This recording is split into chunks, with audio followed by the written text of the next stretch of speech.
Om Sahana Vavatu Sahano Bhunaktu Sahaviryam Karavavahai Tejasvinavadhitamastu ma vidvishavahai. Om Shanti Shanti Shanti.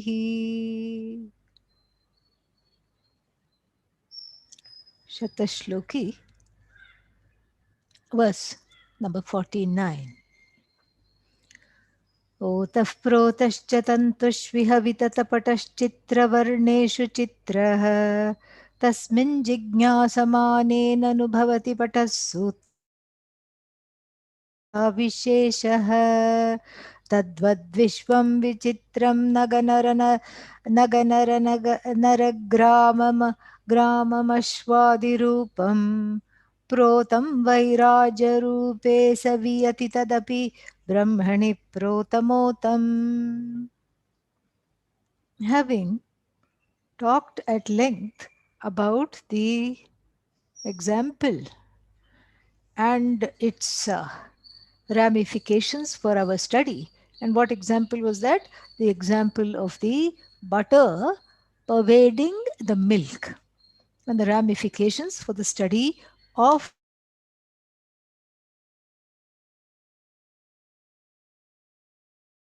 that lies the entire universe of names and forms. And to be understood, this Brahman as the I pervades the world, Jagat of names and forms. And now that as I told the Upanishads, the Ashvatara and other Upanishads and Kathopanishads.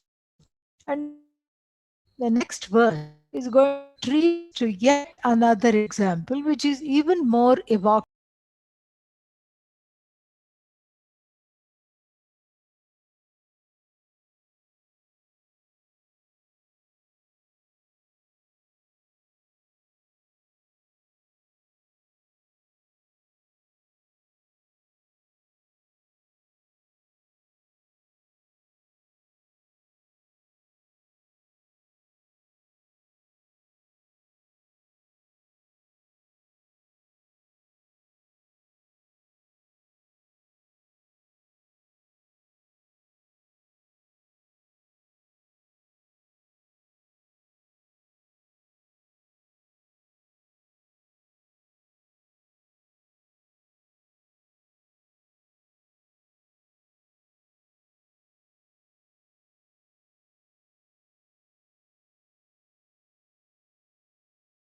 Thank you for pointing that out.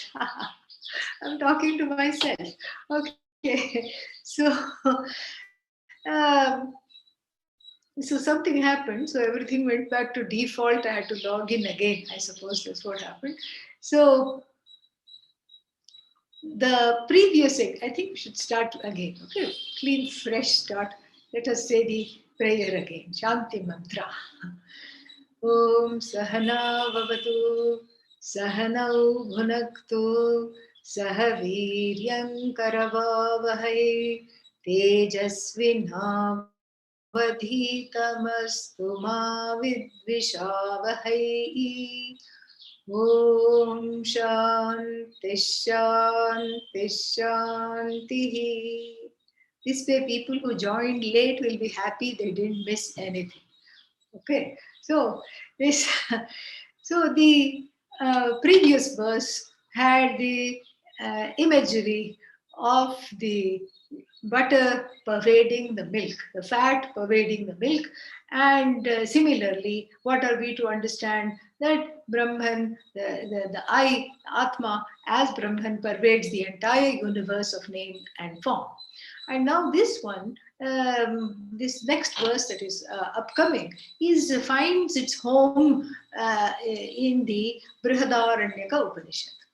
And there is a kind of an imagery in the Brihadaranyaka Upanishad of the cloth. So first, what imagery did we have? We had the imagery of the butter pervading the milk, and here the yarn pervades the cloth, just like the butter pervades the milk. And what kind of yarn? Colorful yarn. A yarn of so many experiences, so many people, all their problems, all their accomplishments, all their pursuits. Where is the end to this? So many colors. And in the Brihadaranyaka Upanishad, from where this example has been lifted, almost verbatim, there is a story, and the story centers around the dialogue between Gargi, the sage, and Yagyavalkya, another sage. So two sages, Gargi and Yagyavalkya. Gargi is known as Brahmavadini. She has been given a title, and that means the one who not only knows Brahman but can teach it. So Gargi was a great jnani and was in the court of one Janaka, not to be confused with the Puranic Janaka, the one who is in the or the Itihasa, the Sita's father. Some other Janaka is talked about here, and then now the Gargi was supposed to be uh, what is that? Selecting sages and pandits for for a kind of an august assembly, a sabha of scholars who would preside in the king's court. And when you select scholars, you ask them questions, you trip them.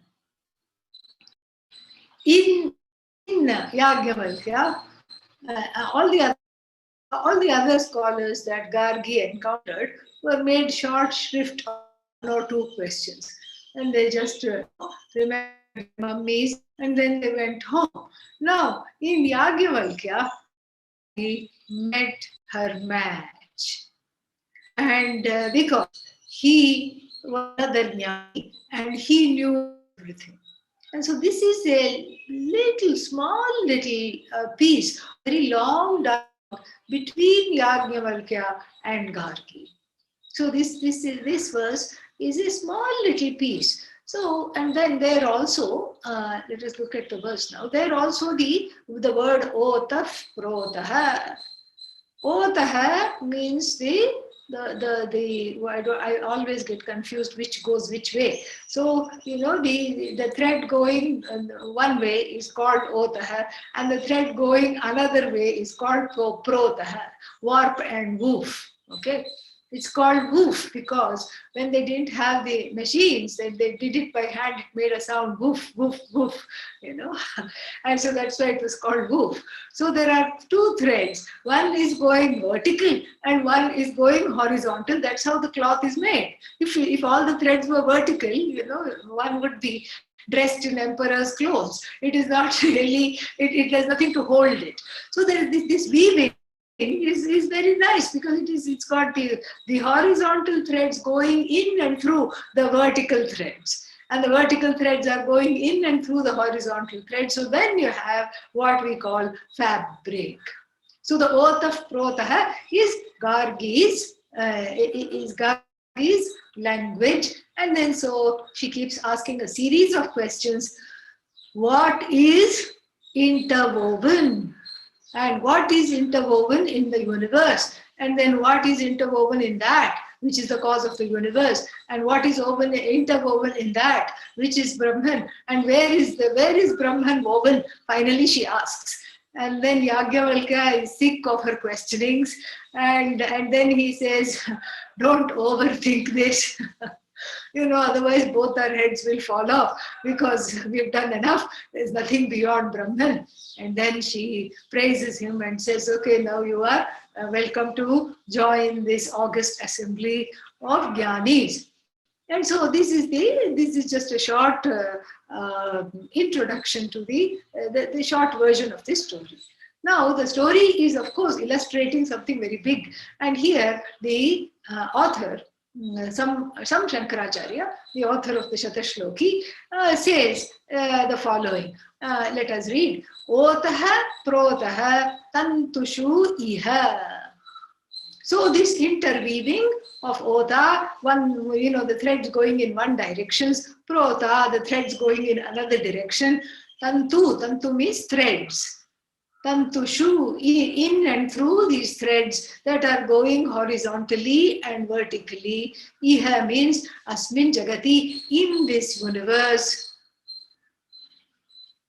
And in this universe, these threads going this way, that way, create a picture, chitraha, create a picture of what? Vitata pataha, of a fabric, that is spread as wide as the universe. So the fabric that is spread, what kind of a fabric? Kidrishaha pataha, what kind of fabric?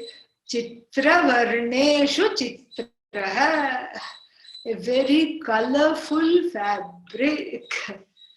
And why, if we ask the question, why on earth is the fabric colorful?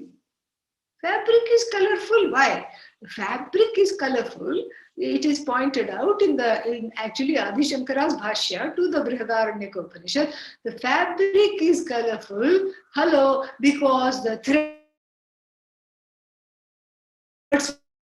point here that the threads constitute the fabric. In fact, there is no such thing called thread.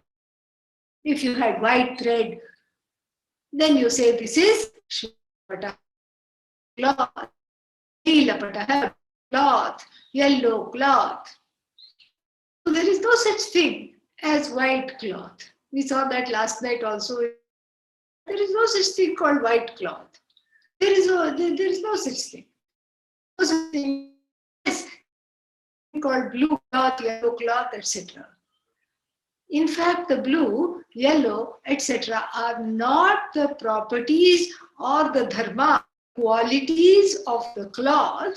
They belong to the thread. Fabric is nothing but. And if you disagree with, or if you're not ready to accept this, living in a yarn spun out of your own head. That is what you're doing. So this is something which is very easy to assimilate. And that's why Pujya Swamiji would always have the example of shirt and fabric. Shirt and fabric. And if you think the shirt is an independent entity, he would say, please keep the shirt, give me the fabric. Then what are you wearing? Nothing is the answer. Because the fabric really doesn't have an independent existence. And so this portion of the Yagyavalkya Gargi dialogue is intended to talk about exactly this fact, that the so-called cloth, which is represented by this ready-made and colorful universe, has its source, has its beginnings elsewhere. It is not, the universe is as good as fabric, its reality. Its reality is as good as a piece of colorful printed fabric. Chitra varneshu chitram.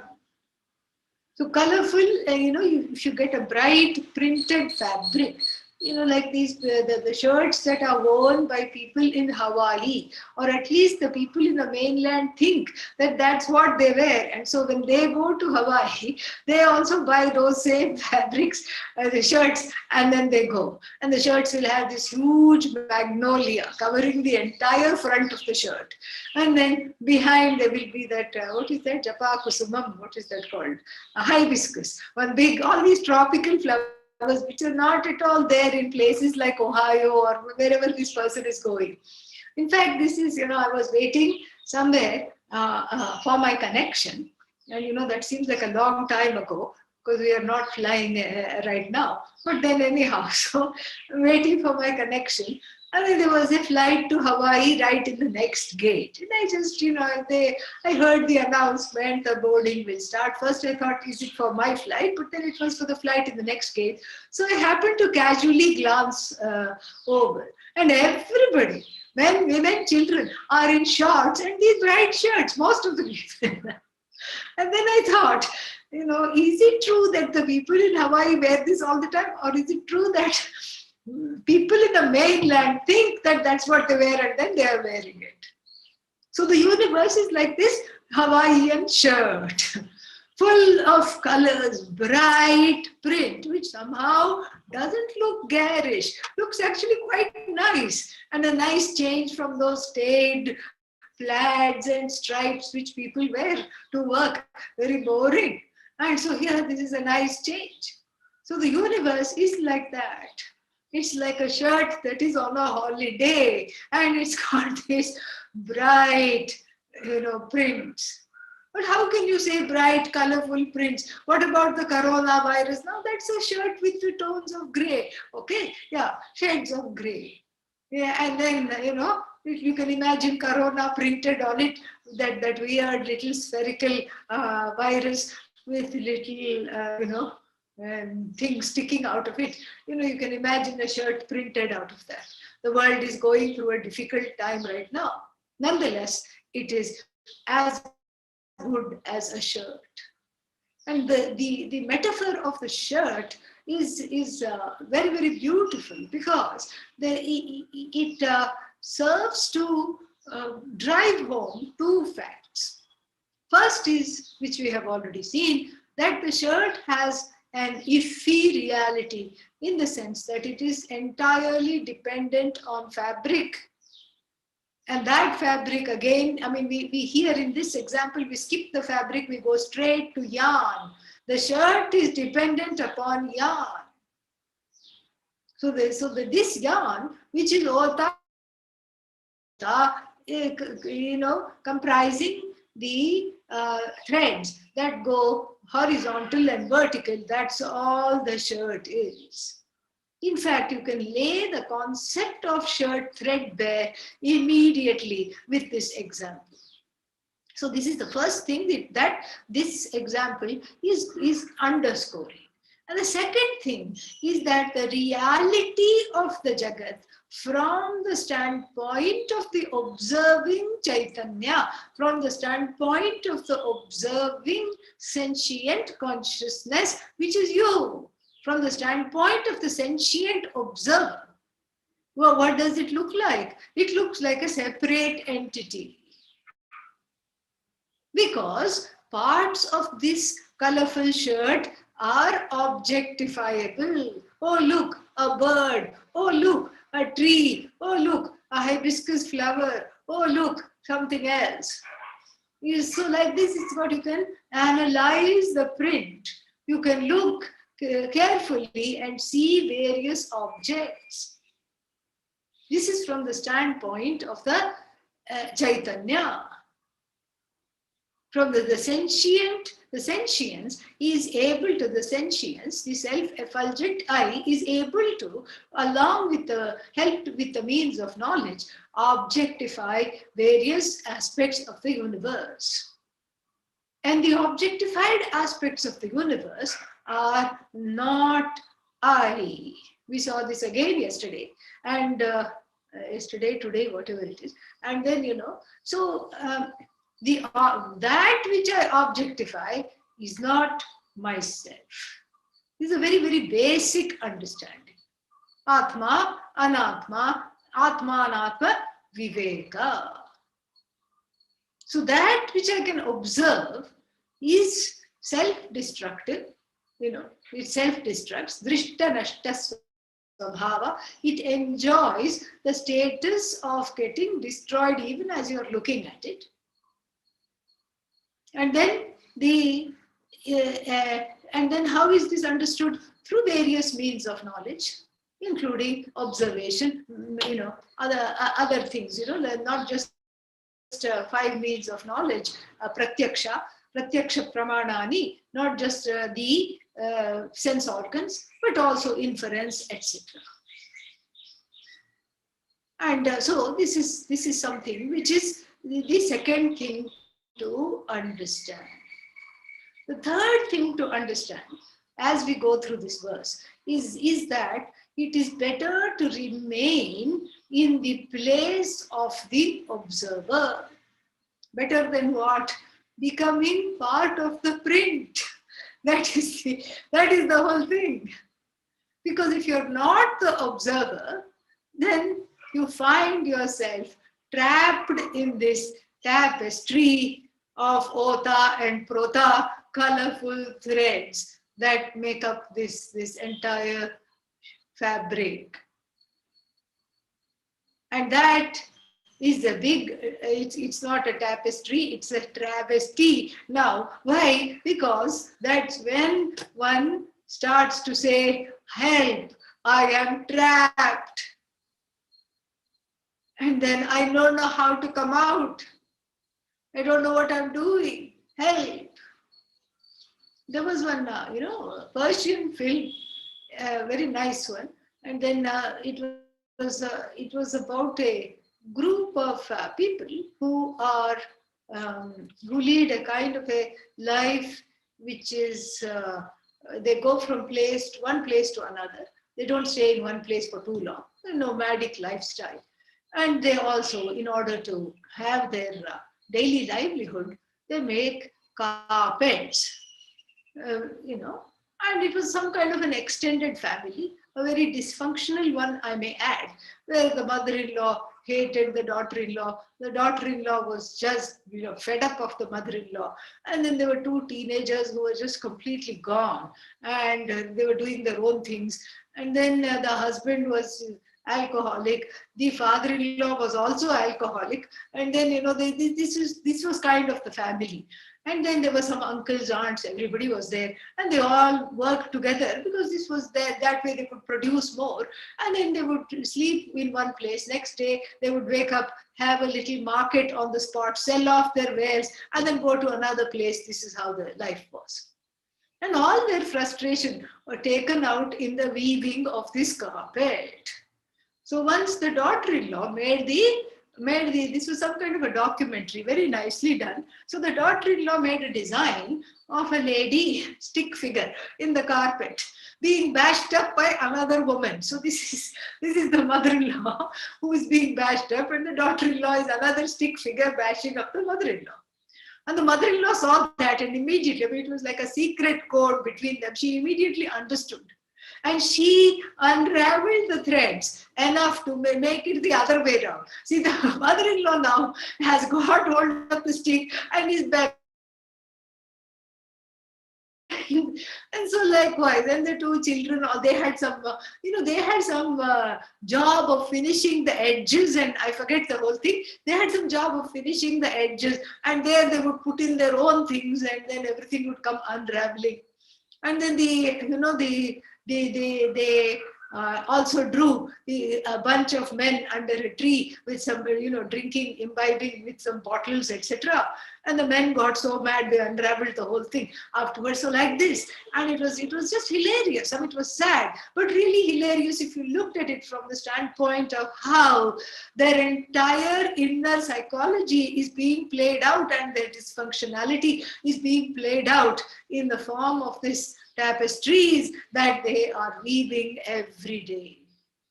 So too it is with the Jagat. So too it is with the Jagat, and the threads are nothing but Bhagavat Shakti, Maya. Maya is, Vaichitra, Chitra, all kinds of. Maya is very, very colorful. After all, she has a palette. She has three primary colors from which all the colors are derived. What are those primary colors? Red, blue, green? No. Rajas, tamas. Sattva, rajas, tamas. Very, very colorful. She only needs three. Yes, out of the combinations of these, you can have a myriad of endless shades. Maya throws a shade on the observer, and that is called avarna.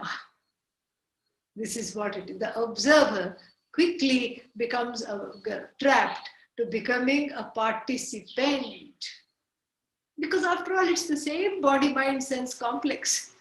It's the same buddhi in which the observer is obtained, where the observer is understood.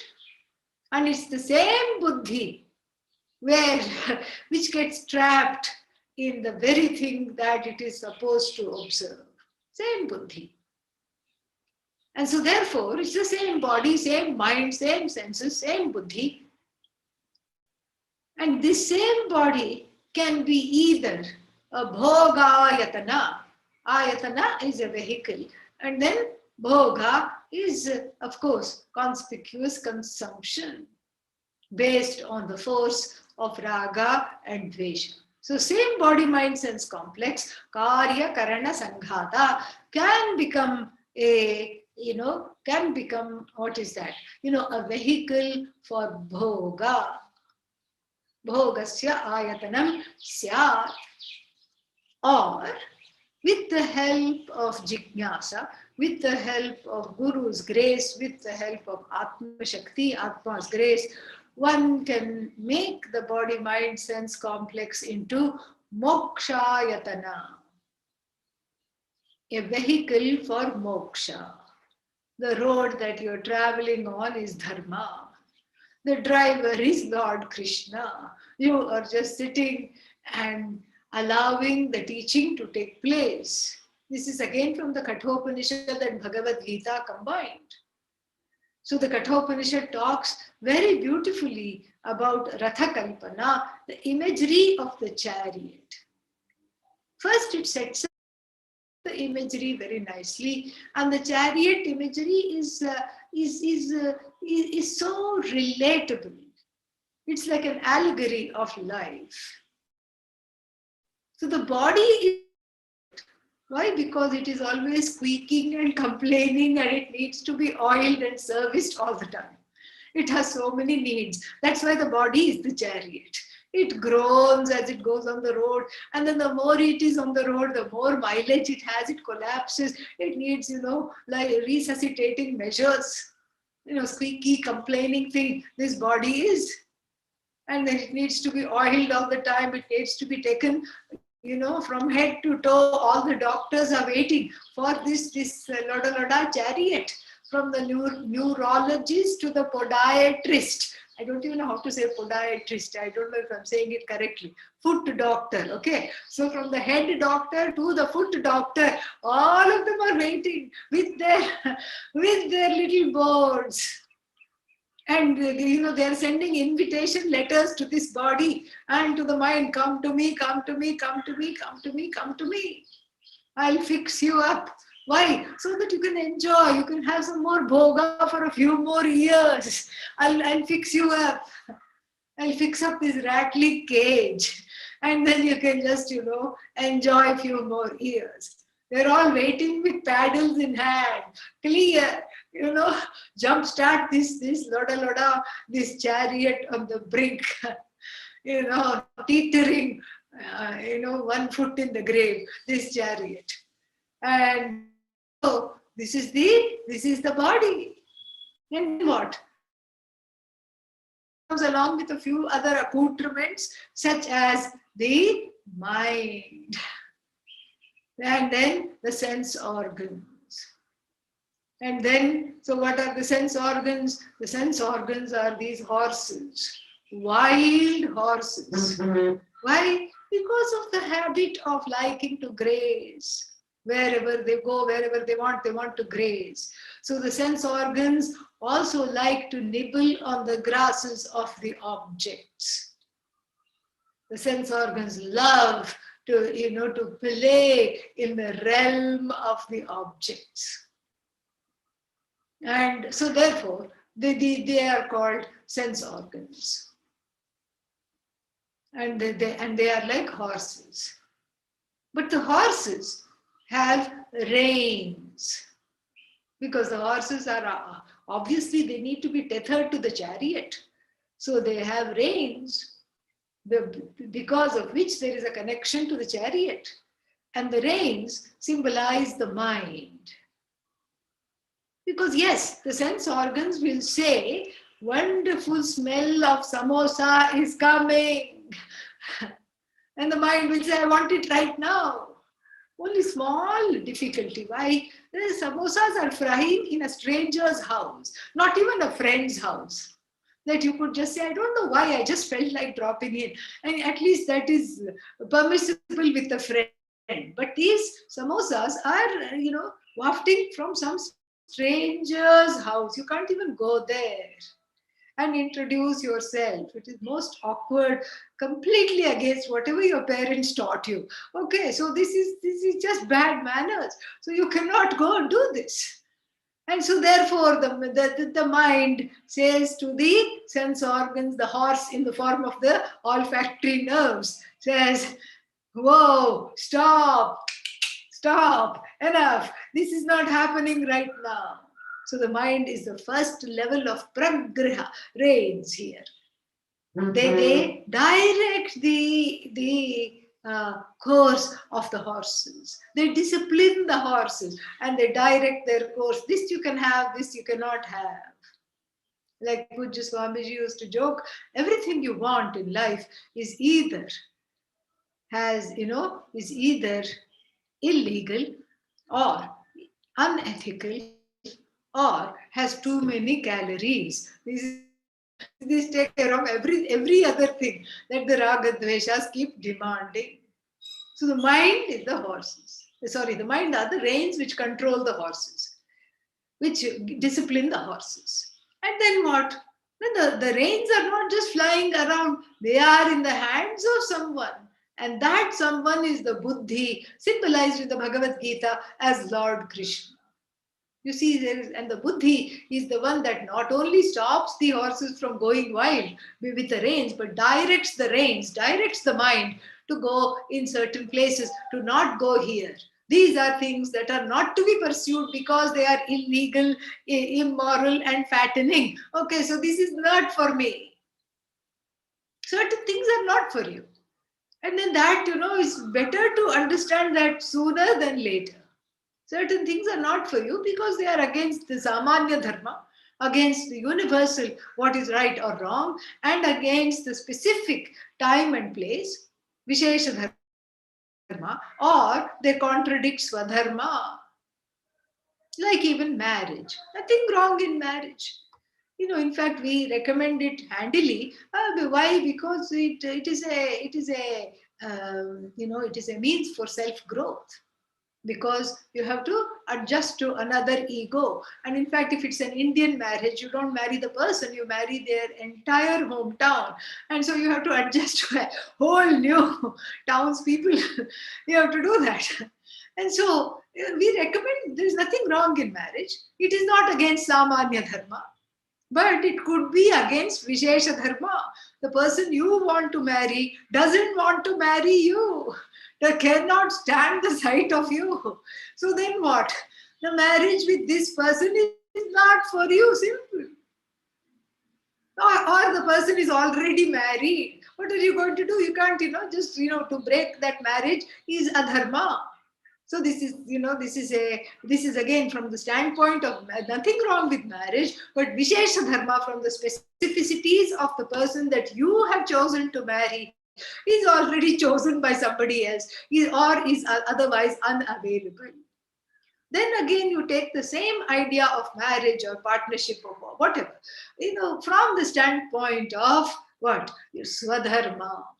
Nothing wrong with marriage, but the person who is wanting to get married happens to have taken brahmacharya diksha in a gurukula, in an ashram. And so brahmacharya diksha means that I have, I promise my life to just be for this knowledge. So there is no for I'm just committed to Brahman. So there is so I'm already married to Ishvara. I'm married to the truth, seeking this truth, and so there is no space for me to marry anybody else. And so therefore it is contradictory to Swadharma. You see, so this way, this is the buddhi is the one that directs this loda body and the mind that mostly is never mind, and then on to the road of dharma, samanya dharma, vishesha dharma, swadharma, and the buddhi is the indwelling Lord in the heart, body, mind, sense complex. And who is the passenger? Rathaswami, the owner of the chariot. The owner of the chariot, the jiva, is the rider. The passenger is the jiva. And then what? And then the buddhi in the form of the Lord is the driver, or should be. And therefore, if you have a picture of the whole Bhagavad Gita, you find Lord Krishna holding the reins and then turning back to address Arjuna and teach, because the jiva here is dejected. Jiva has come under the spell of what? Of the ota prota, trapped in the warp and the woof of samsara. That is where the dejection is, because the jiva is alienated. The individual is alienated from the truth of oneself. Suffers unnecessarily and needlessly suffers. And this needless suffering is, symbolized here by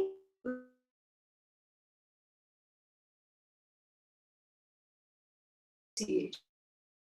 The cost turning into a total participant with and losing the capacity or ignoring the capacity to observe are very, very dear. This is the message. And so in this verse, the whole Jagat is full threads together. They give rise to the Hawaiian shirt, which is a universe unto itself. There is a tree, it has a nest, and the nest has eggs, and the mother bird, father bird are sitting on the eggs and bringing new life forms. Oh no, there is a fox, and oh no, and the fox is carrying the birds. Oh no, now in trying to leave the nest in a hurry, the nest got dislodged. And oh, now there is a cat which is also in competition with the fox, because it also feels like having some protein in the form of eggs. But what if they're ready to hatch? That's okay. I'll have the little chicks either. No problem. I'm a bhokta, but I'm an indiscriminate bhokta. So cat chases the fox, and the fox is very upset. And of course, if a cat chases anything, the cat is the winner. Okay, the fox has no chance. The fox, just has a nice bushy tail to show off, and then it runs away.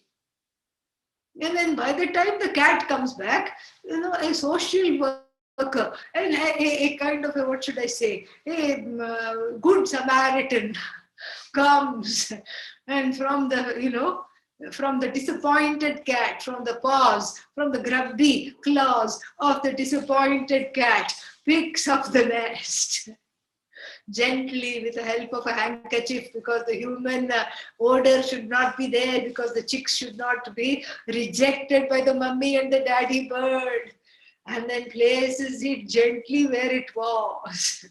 Maybe ties it down, with a little bit of twigs, etc., some little straw and twigs, and goes away. The cat hisses soundly because the cat is like, what's wrong with you?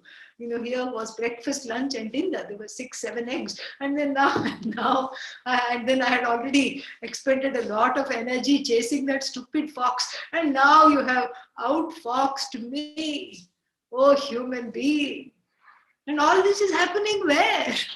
All this is happening in the world of the Hawaiian shirt. You see how deeply we had gone. Now we started to have feelings for the cat, and then we started to have feelings for the eggs in the nest, and then we started to have feelings for the mother and the father bird that were flapping angrily at the cat, and then we started to have feelings for the fox, poor fox. And then so we didn't know where to keep these feelings. And then suddenly we realized, poof, this is just a story. And this is a story within a story, within a story, within a story, within a story. This is just like the Hawaiian shirt. See how quickly one can lose the objectivity. Because when you go into these stories, and then, you just, and the story comes out of one head. I just made it up as I was talking to you. I didn't know there was going to be a cat and a fox and a nest and the rest. I didn't know anything. It just came out of a head. And what is it? Kapola kalpitam. It is just coming out of the head, and then what? And then maybe some people like animal stories, and maybe it is for them that it came out of the head. Who knows? That is what it is. But then what happens? So on the one level we are regaled, and on the other level it is very easy to take sides very quickly, have feeling, and then just get into a big dizzy. Very, very easy. And so therefore what? Nissango bhava. That is the message of this verse. I keep calling the verse universe. Okay, anyhow. So that is the message of this verse. Nissango bhava. Be uninvolved, and to be uninvolved, there must be an inner space between the observer and the observed. Why is it so difficult? Why is it so difficult to have this inner space? There is a reason for that. As I told you, it's the same body, mind, sense complex that doubles up as bhogayatana and mokshayatana. It's the same chariot which can be driven towards a madness of samsara, or which can be gently led to the discovery of the self as everything. Discovery that I am Atma, I am everything. I am the bird, I am the fox, I am the eggs, I am the tree, I am what else was there? The cat, and I am the human being who was the savior of the nest. And so I am everything. And so this is the kind of it demands live in two realities at once. And what are those two realities? Those two realities have to do with, the Paramarthika Satta. Paramarthika means the absolute reality, which is what one wants to live in. One wants to live in reality. One wants to abide in that, and that is what the one who is a jnani does.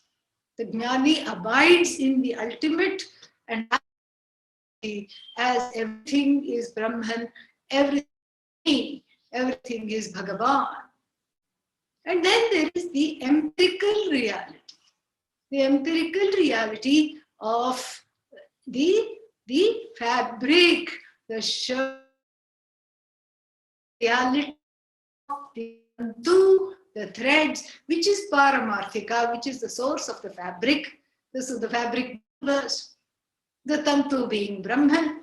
And then what? Then there is the reality of the shirt.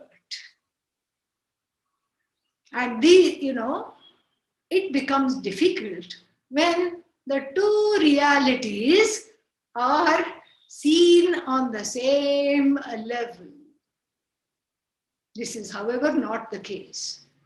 Because if shirt and fabric Or to take the example, if Shakti and Yarn belong to the same reality, then we should be able to deal with the shirt as an independent entity. I should be able to tell you, you keep the shirt and give me the fabric, give me the yarn. What is left? Nothing. Oh, what if I make a shirt out of the newspaper? Plastic shirt, newspaper shirt, and any other shirt, rubber shirt. Still, that is the source. You need some material here. Without material, there is no universe. The material itself is Brahman. The universe is just a colorful repurposing of this material with the help of a few shades of sattva, rajas, tamas, and the combinations therein. So to live in this universe as an embodied being endowed with a body, mind, senses, and then at the same time to dedicate one's life to the Paramarthika Satta, that is where the problem comes. Because what you see is real. This is Charvaka Darshana. Everything is real. Everything is real. I am real. You are real. The dream is real because you cannot really go against the dream. Dream was real when it happened. So it is, and it is recollected really right now. So it is real. This is a particular kind of a philosophy. And so, but if everything is real, then one is trapped. Will the real please stand up? Everything cannot be real. You know, ekam sat. And how do we know there is only one thing that is real? Two ways. One is through one's own yearning for that one master key, because seeking which no other thing is needed. I want that to fulfill that desire, which will send all the other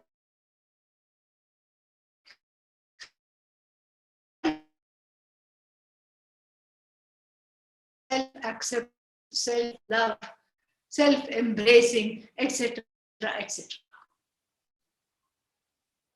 Dropping judgment. This is what was needed. This is what was needed. I mean, if this is what is needed, then, then what happens? Then all the other, if this is recognized, then one has the task of steering the chariot through the forest of desires without getting enmeshed in the various creepers and all kinds of things. If one doesn't know this, one is entangled. The chariot is lifted up by the creepers and is hanging somewhere, suspended. Horses are cut loose and they are doing whatever they want. And everything is all upside down. However, that is the difficulty, is that it's the same chariot that can be directed towards moksha, towards seeking that because of which even the seeking exists. Or it is the same very chariot that can be allowed to play in the realm of the strands of the warp and the woof, and then it becomes part of the tapestry. Lo and behold, in this carpet now there is a chariot. Oh, where did this come from? It's new. And the horses are all going everywhere. Oh no. And then what? And then who is this small one? Oh, that's me. That looks like me. And why am I crying? Why am I so sad? Because the chariot is kind of, is landed in a ditch. The horses were drunk, okay? Yeah.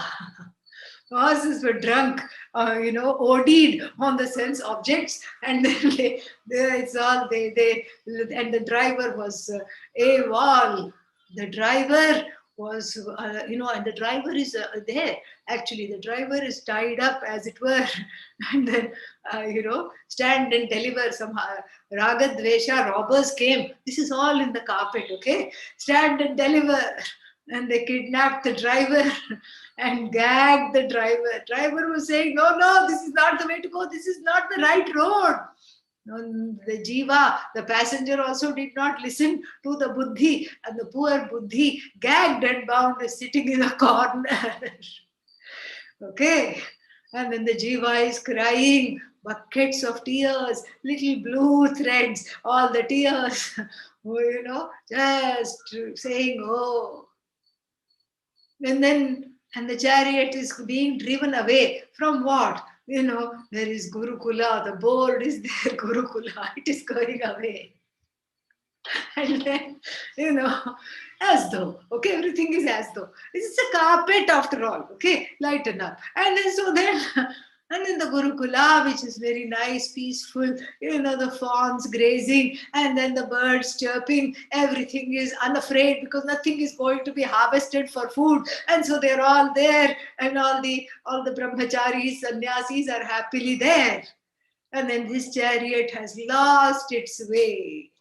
Now what to do? Thankfully, it's a carpet. You can write it. And you can even write it in life. Unravel that thread. Make the chariot whole again. Select some other thing. Select the sattva strands. And then what? Weave it into this reality. Now the chariot has changed direction. The buddhi, unbound, ungagged, is back in the driver's seat. The horses are corralled. The back on the road, back to Jigyasa, back to Moksha, back to Atmajnanam, back to the Gurukula. And what about the thugs called Raga and Dvesha? They have been rounded up by the police and they're getting a nice beating. They're getting a nice thrashing. This is also, we can make a new carpet, just like the mother-in-law overrode the story of the daughter-in-law. We can do the same thing. We can do that. The ability exists to write the course of one's life. The ability exists even at the last moment to see the error of one's ways. And that is why we have a Valmiki, who was one of those robbers. He was actually a thug that used to say, stand and deliver, and then, harass all the pilgrims, harass all the travelers on the roads at night. On the roads in the forest at night, going from one town to another town.